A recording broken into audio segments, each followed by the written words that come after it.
you've all seen the film, the Academy Award-winning film, There Will Be Blood. Some of you. It was a tough film. There will be profanity in this. Komal is very tough to control. So let me show you. So I want to start out because both of you are engaged in a very different direction of food.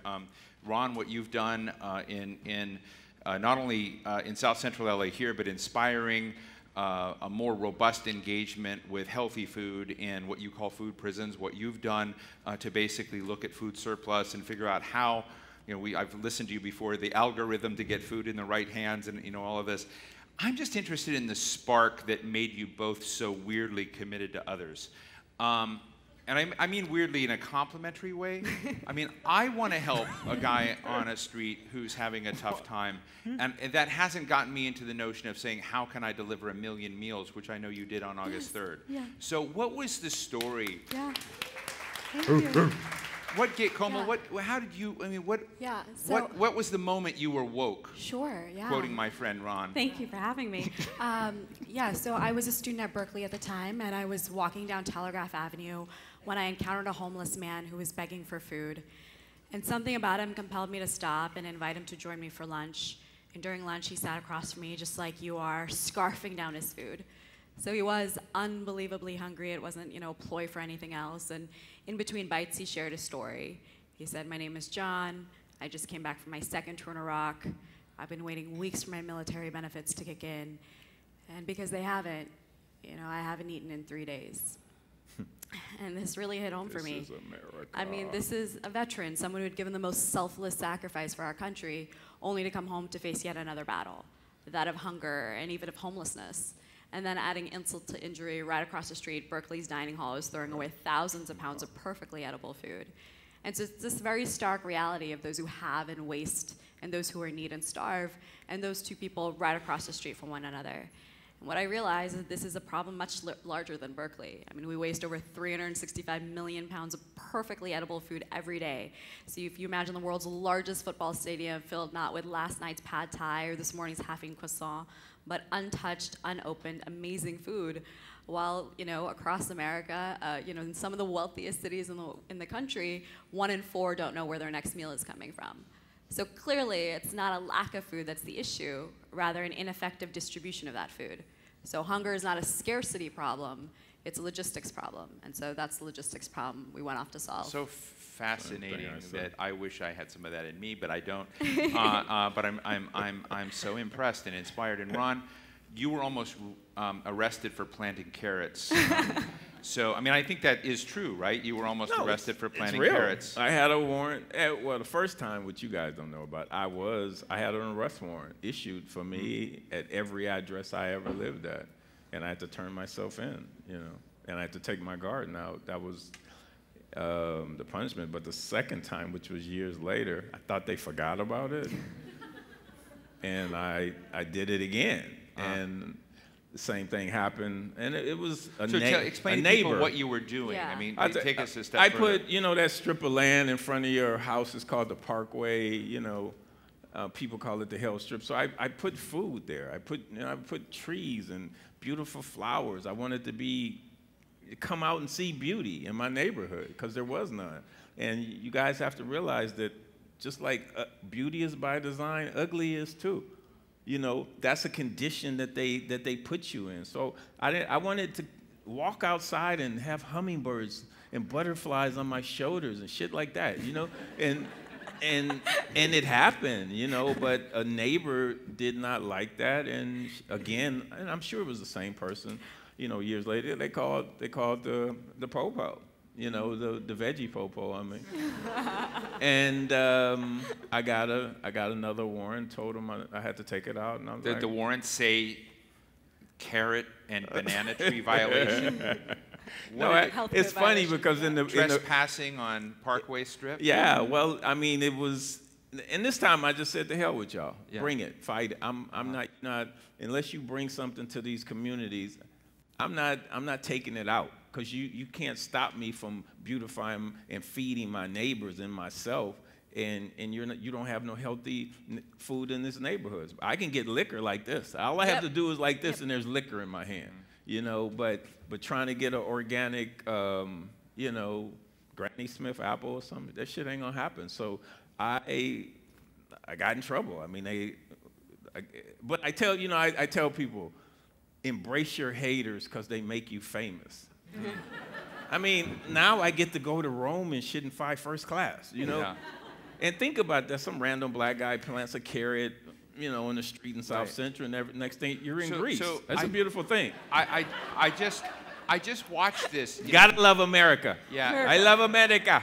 I just watched this Ron Finley Project YouTube video, and I usually have an aversion to promo videos for organizations, but actually this was good. And you had Rosario Dawson. Is that why it was good? Because Rosario. No, I thought you actually both Whatever performed gets well, the job but done. you kind of went into 5 points about how to make these gardens work, and you know I'm just interested in how the story, again, this spark question that I just asked. What enabled you? What drove you to take this beyond you yourself having this David and Goliath battle with the city to then becoming something where you're trying to empower others to do some of the same things? I'm interested in the viral dimensions of what you folks are both spreading and trying to achieve. You're doing it in more of a nonprofit way. We haven't gotten to how much money you're trying to make at this, but we'll get there. Fuck nonprofits. Yeah. Amen. I mean, truly, no. Cash is. I mean, you need money to make shit happen. Yeah. You know what I'm saying? And the way they have this nonprofit thing. You're just constantly relying on Yeah, going it's back like to the, you know, your source. hand is shaped like a Yeah. cup. Can I have some more But it's also you're pork, spending please, 90% of your time fundraising Yeah, when really no, that's not what we're no. built for. It's paying somebody to do it. No, I want to be out and I want to be affecting people, and that's what I want. So I mean, most of my things were self-funded until I got with this I had a fiscal. Oh, you need a nonprofit. Oh, really? Okay. So I partnered with this organization, the LA Garden Council has my fiscal sponsor, and they screwed me.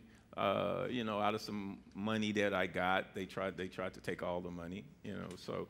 I learned a lesson I had some hell of a lessons in this very short time that I've been doing. Well, we'll get to those in a second. Yeah. Komal, in your case, I was fascinated by looking and digging into what you report to be your business model. So you're also not a nonprofit, and the way. But I am a nonprofit. Yeah, I know I that. do have one. Yeah, but Ron Finley is not a nonprofit. He needs a check. Yeah, I know. Yeah. Like this shit. Okay, we got Nestle. Wait, Clarity's good. We Clarity's got Nestle funding this, right? Yeah. So why ain't we getting checks? Yeah, you know, free is not sustainable. Yeah, this there you is go. a sustainability We're gonna get to that. summit, right? Komal, Yes. you're. I'm just saying. Yeah, no, I know. So Komal, you are. We're for-profit They're company, making money by helping kind of large food purveyors understand that they get tax deductions, right, for donating food, et cetera, and you give them analytics. So you give them data, and they give you a kickback from their tax deduction, right? No, it is a kickback. Yeah? They get a tax You deduction, make you it give a seem kickback. like it's illegal. Yeah. though. No. I mean, Look, yeah, you get a you kickback. as a it's actually a you- technical term. you I mean, as a business I'm are I'm paying. not moralizing about it, but I find it interesting because you're giving them analytics on how to reduce food waste. So actually, if you become perfectly successful, you put yourself out of business. I don't think you? a lot of people say that we're cannibalizing, but I mean, we waste 3 times more food than there are mouths to feed. So let's say we're able to get this down to 2x. Not only do we improve every business's bottom line, but we also feed every single person on the planet. And so if we do get these businesses more efficient, amazing. That means it's actually working. That means this product works, the service works, and it's a great customer testimonial. What's the biggest constraint on you? What is the biggest block from you succeeding? Sure, 90% of the reasons why businesses don't donate their food already is because of fear of liability. So they don't know that in 1996, Congress passed what is called the Bill Emerson Good Samaritan Act, which protects all donors, regardless of whether you're a corporation, organization, or individual, from any liability when you're donating food. And in the last 22 years... So if your food has salmonella, you're okay. Well, it's also in good faith. If you're donating milk and you left it in your car for 6 hours in Vegas in the middle of the summer, that's not good faith, right? Right. But in the last 22 years, the number of lawsuits or legal claims that have been filed against any business or individual has been 0. But everyone, their mother has like a second cousin, twice removes, uncle's hotel that shut down because they donated food, when in fact that never happened. And so it's really, number one is informing them, and then number two is like, I think also changing the narrative. You're not paying us to donate your excess food. That's not what this relationship is. You're paying to dispose of it. You're paying to compost it, and compost prices are going through the roof. And now, I mean, we're also working, with the state of California to help pass what is called SB 1383, right. And it requires, all businesses, all jurisdictions to actually repurpose 25% of their currently disposed of food. And we've mandated that data and analytics are actually collected on it, so that you have full transparency on how much methane did you offset, how many people did you feed, where did this food go. So you actually have data and analytics that not only can you share internally, but also externally with your stakeholders, so that you're showing that our food is too good to be wasted, and that we feed people and not landfills. So let me ask the two of you to talk here for a minute, because I have actually gone in and have a ton of respect for what Ron is trying to inspire around the world and in South Central. Is the city proud of you now, Ron? Do they like you now? Are they shit starter? Is the mayor is Mayor Garcetti stop by, or no? He wants to run for president. Stop by. Garcetti doesn't. But he knows who I am. I mean, we sat at a. But he's not come to see the original carrot plot. I mean, even my Herb Weston my councilman has never even been to my situation. But yet I can have people all of a sudden from Switzerland show up out of Ron Finley. Are you here? I mean, like, how the hell did you find me?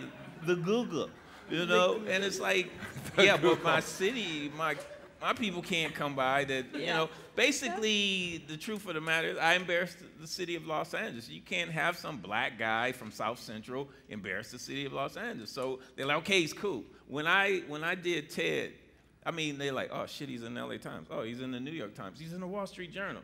And then when I got to TED, there was a wrap. They're like, oh yeah, somebody called him after 8 months. You're gonna, now they call me. And I never forget too, I was on the stage doing a rehearsal at TED, and I was in front of the TED sign, and it's like, Ron, the councilman wants to talk to you. Who wants to talk to you? The councilman, my councilman. Oh, I see, the councilman. And I'm like, and we're so proud of all your successes, and we heard you're doing TED.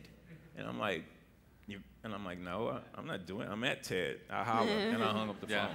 And they called me, they called me back and said, I said, you sure you got the right number? And that's how, that's when everything was cool.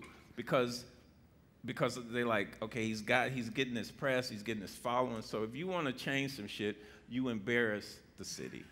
That's what I found out. That's what you. So I wanted to ask. Terrible. I wanted to ask the two of you what you could learn from one another. You want to embarrass? No, I'm just. But I am interested in the question of, as you're looking at ecosystems, right? You're kind of looking at an ecosystem of food surplus, food deficits. You're talking about food prisons where you can't even get permission to plant food. But where do the ecosystems get? We're in the same thing, because it's like it's not a food shortage problem. It's a distribution problem. Yep. You know what I'm saying? And it's like, no, if you wanted healthy shit there, you could put it there. If you wanted to get rid of these liquor stores, you can do that. If you wanted these churches to do what the hell they're supposed to be doing, instead of open one day and they got land and they got full kitchens and not utilize them and training people to change their lives, you could make that happen. You know what I'm saying? But we got to realize that this poverty, this instability, all of this by design. Yeah, self-perpetuated. All of it's by design. Komal, as you think about the ecosystem you're trying to tweak, what do you think you would like the most convey to this room in terms of the way we ought to look at this? Because I know that you're looking at this as a business. I've gone into your Twitter feed and seen the tweets about, I don't want to just be the greatest woman CEO. I want to be the greatest CEO. I mean, you have aspirations. God, and she wants to be God. I'm interested in God was a female. What your next steps and challenges are, and how can this room, this room is filled with a lot of people who want to push needles on sustainability and environmentalism. Convey to them, just both of you in just short form, tell this room and the audience what are the most important things they might do as they deal with their own respective challenges. Well, one is walk your walk, not walk your talk, right? And I think it's there's definitely a few ways, obviously, that you can help businesses like ours. One is obviously telling your own making sure now you're stakeholders of this knowledge that you're not going to be held liable if you donate your excess food. So spreading that, I think also showing that there is a way to actually repurpose this excess food. And I think, bigger than that, so obviously we want all of your businesses to join our forces, but I think bigger than that is like businesses need to open their data. Let's go public with your data about how much food are you actually wasting. Right? All of this information is public in so many other sustainability efforts, and so why don't we also have businesses, if you want to shame people, why don't we have businesses actually openly say how much food is going to waste? Whether you're, the W, whether you are Whole Foods, whether you are any hospital, university system. I mean, all of these businesses are wasting food. And you're able to responsibly place that food with Yes, people we in need. always have. We've never wasted a pound of food. We worked with the Super Bowl where we recovered 14 tons of food, which is like 4 16-foot refrigerated trucks filled not with popcorn and hot dogs, but filet mignon, $300 cheeses, lobster rolls, pulled pork sandwiches. Not all my when I read my first story about you, food, and I read you found somebody who had 500 gourmet sandwiches, Yes, and then you called somebody and said, oh, somebody said, yes. oh, we can take 10. Yeah, what happened to the other 490? I had to so I mean, just to talk really good, I had 500 sandwiches, and I called, I had 30 different organizations in Berkeley, in Oakland, even as far as Richmond. I'm like, hey, I have this amazing food, could you use it? Hey, I have 500 gourmet sandwiches, do you need them? A third of them don't answer the phone, a third of them say, no, we're okay for today, thanks. And then the last third are like, actually, you know what? We could use 10 sandwiches or 15 sandwiches. I'm like, great, now I have 485 sandwiches. I'm literally, I swear I was summoning my inner grandma. I'm like, hey, you look so skinny, take this food, take it, eat it. Like, random people on the street. I just remember thinking, like, Ron, real quick, shouldn't be this hard. Tell the audience what if they want to move the needle in their respect challenges, give them a little bit of your experience and what they ought to do. My experience Otherwise, is just, take on the city. My experience is just, well, I want to give the Atlantic a shout out because most people, and I see, I want to give a shout out to all the black people in the audience, first of all. What about the brown people?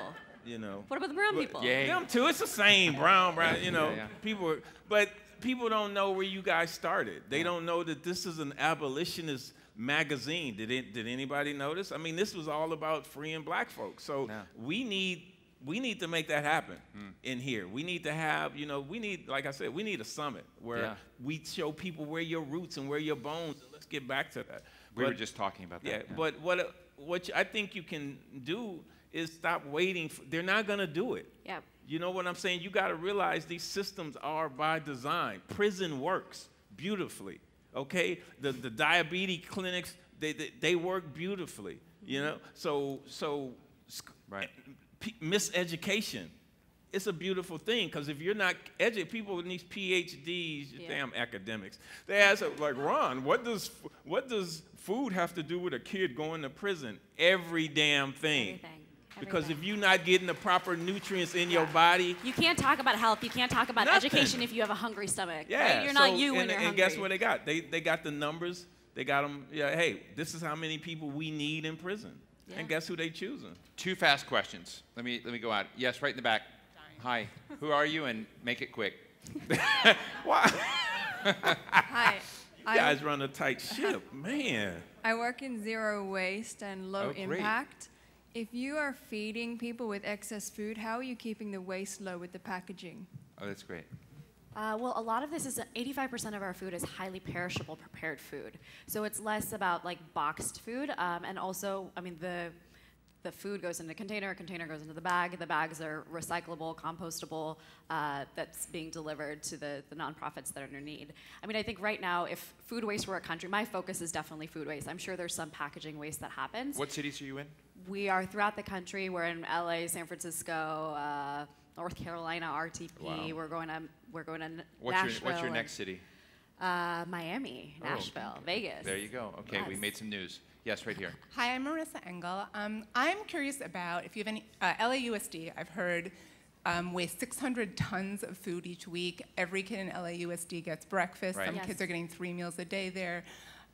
They say that there are state and federal regulations that prevent them from, disposing of the food. Change Not them. to mention Blasphemy. the Change food them. is Change them. the food is crap, right? It's like heated in plastic. These Right. kids are not getting nourishing food. BPA. Do you have any So ideas? So tell us what you really think. What do you do to get around state and federal regulations to reduce the waste, reduce the packaging? Get it changed. I mean, that's one. I mean, look, if food waste, what I was going to say, if food waste were a country, it would be the third largest emitter of methane after the U.S. and China, right? So this is a massive issue.